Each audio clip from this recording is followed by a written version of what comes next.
লক্ষ লক্ষ উদ্যোক্তা এবং খামারিদের একদম কমন একটা প্রশ্ন যে ভাই মহিষ বাচ্চা দেওয়ার পরে কতদিন পরে হিটে আসে, বা একটা মহিষ হিটে আসার লক্ষণগুলো কি কি এবং হিটে আসার কতক্ষণ পরে আমরা বীজ দেব।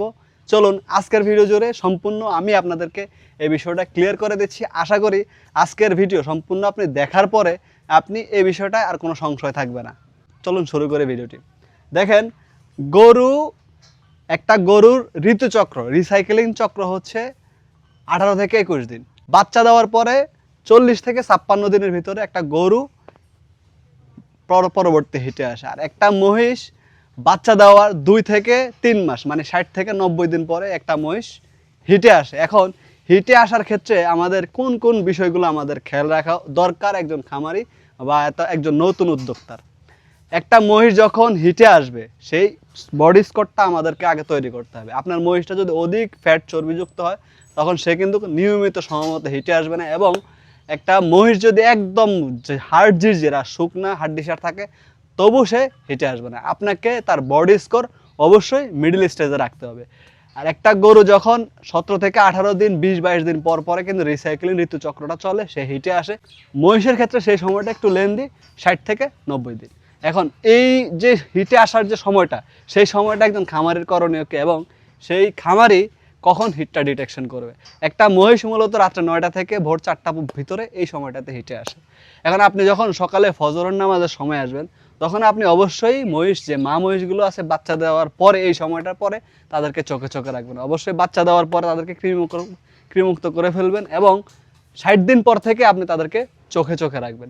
চোখে চোখে রাখবেন, তার যে প্রস্রাবের যে রাস্তাটা আছে সেটাই হচ্ছে মূল হিট ডিটেকশনের একটি মাধ্যম। মহিষের সাইলেন্ট হিট মানে একদম চুপচাপ হিট একটা গরুর হিটে আসার প্রবণতা ডাকাডাকি করবে বা সাইলেন্ট হিট থাকবে, কিন্তু মহিষের ডাকাডাকির কোনো স্বভাব নেই, তারা থাকবে সাইলেন্ট হিট। এই সাইলেন্ট হিটটাই হচ্ছে খামারিদের জন্য একদম মাথা ব্যথার একটি কারণ। তাই খামারিরা বা যারা উদ্যোক্তা নতুন আছেন তারা কিন্তু এই বিষয়টা বুঝতে পারেন না। বিশেষ করে যারা 2টা পালেন, পুরুষ মহিষ নেই, তারা এই সমস্যাটা ফেস করেন বেশি। তাদের জন্য আজকের ভিডিওটি। একটা মহিষ যখন হিটে আসবে, আপনি সকালে ফজর নামাজ পড়ার পরে যখন আপনার খামারে যাবেন দেখবেন তার ওভারিটা, যেই জরায়ুটা, এই যে জরায়ুটা দেখতেছেন, সেই জরায়ুটা থাকবে ফুলা, মানে জরাটা ফুলা থাকবে। এটার ভিতর দিয়ে একদম চিকন সুতার মতন লালা কাটবে, মানে মল কাটবে। এটা থাকবে আপনার মূল একটা লক্ষণ। এবং তার ওই দিনের খাবার দাবারের চাহিদা থাকবে খুবই কম, সে খাবার দাবার খাবে না, এবং কানগুলো থাকবে খাড়া খাড়া, চোখগুলো থাকবে ভেজা ভেজা, এবং পার্শ্ববর্তী কোনো মহিষ যদি থাকে সে মহিষের উপরে লাফিয়ে ওঠার চেষ্টা করবে। যদি দুধের মহিষ হয় সেদিন সে দুধের হারটা কমিয়ে দেবে। যদি দুধ হয় 5 লিটার সেদিন সে দুধ দেবে 4 লিটার। এই বিষয়গুলো আপনি অবশ্যই নজরে রাখতে হবে। মহিষ হিটে আসছে এবং বীজ দিতে হবে। এখন আপনি বীজ দিবেন কিভাবে? আপনার পুরুষ মহিষ নেই, আপনি এই কর্মী ডাকবেন, কখন ডাকবেন? যে দেখা মাত্রই ডাকবেন তা না। আপনি গরুর ক্ষেত্রে আমরা 18 থেকে 24 ঘন্টার মাথায় ইনসেমিনেশন করতে বলি, কারণ যেহেতু রিপিট হিটটা বেশি করে। গরু কিন্তু এক জায়গায় আবদ্ধ থাকে, গলায় রশিমুক্ত থাকে না, তাই তারা এক জায়গায় দাঁড়ানোর কারণে তাদের ওভারের ভিতরে চর্বি জমে যায়, তাই রিপিট হিটটা বেশি করে, কনসেপশন রেটটা খুবই কম থাকে। মহিষ তো মোটামুটি একটা চরণ জায়গা থাকে, এই সমস্যাটা আলহামদুলিল্লাহ এখনও পাইনি। তো আপনি এআই কর্মী, যদি এআই কর্মীর মাধ্যমে বীজ দেন তাহলে অবশ্যই 24 থেকে 30 ঘন্টার ভিতরে, মানে আপনার 1.5 দিনের মাথায় যেদিন হিটে আসবে এর 24 ঘন্টা পরে আপনি মহিষকে সিমেন্ট দেওয়ার চেষ্টা করবেন। আশা করি আপনার কনসেপশন রেট ভালো থাকবে। আর এটা অনেকেই কমপ্লেন করেন যে ভাই 50-50 থাকে বা অনেক সময় থাকে না মহিষের সিমেন্ট। এআই কর্মী যখন সিমেন্ট দেয় সেই সিমেন্টটা রিসিভ করে না বা আপনার বাচ্চা কনসেপ্ট করে না। এই বিষয়টা হচ্ছে মূল আপনার কপালের উপরে। আপনি এটা কিন্তু প্রাকৃতিক এখনো ন্যাচারাল একটা মহিষ পালন।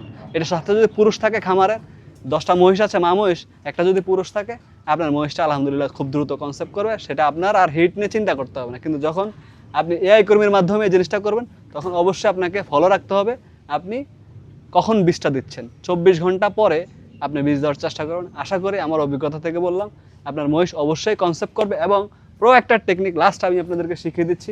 আপনার মহিষের প্রত্যেকদিন সকালে আপনি যাওয়ার পরে যে পিঠের যে দাঁড়াটা আছে এটা এইভাবে চাপ দিয়ে ধরবেন, এটা এইভাবে চাপ দিয়ে ধরবেন, এইভাবে হাতাবেন। যদি মহিষ হিটে আসে সাথে সাথে সে কোমরটা বাঁকা করবে, তখন আপনি বুঝতে পারবেন যে আপনার মহিষটা হিটে আসছে। আর আরেকটা বিষয় হচ্ছে, দেখেন বডি স্কোরটা দেখে রাখেন, এইটা তার সিমেন্ট কনসেপ্টের জন্য আদর্শ একটি বডি। যদি সে আরও অধিক পরিমাণে মোটা হয়ে যায়, চর্বি জমে যায়, তখন সে সেমেন কনসেপ্ট করবে না। আশা করি আজকের ভিডিও থেকে আপনি বুঝতে পারছেন। আর এই লেজের যে জায়গাটা আছে, এই জায়গাটা দেখুন হালকা হালকা সুতার মতন মিউকাস মানে তরল লেগে থাকবে, তখন আপনি বুঝতে হবে যে আপনার মহিষ হেঁটে আসছে। ভালো থাকবেন, সুস্থ থাকবেন। ভিডিওটি ভালো লাগলে অবশ্যই শেয়ার করতে পারেন নতুন উদ্যোক্তা এবং খামারিদের জন্য। আশা করি আজকের ভিডিওটি আপনাদের এই প্রশ্নের সহজ একটি সমাধান হয়ে গেছে, যারা এই প্রশ্নগুলো করেন যে ভাই আমাদের মহিষ কখন হিটে আসবে। আর মহিষের গর্ভকাল হচ্ছে 11 মাস, 10 মাস 10-15 দিন, মানে 310-15 দিন বা 30 দিন, এ হচ্ছে 11 মাস সময় মহিষের। ভালো থাকবেন, সুস্থ থাকবেন। ভিডিওটি ভালো লাগলে অবশ্যই চ্যানেল থেকে যদি দেখেন সাবস্ক্রাইব করে দেবেন, আর পেজ থেকে দেখলে অবশ্যই ফলো দিয়ে ভিডিওটি শেয়ার করবেন। আসসালামু আলাইকুম।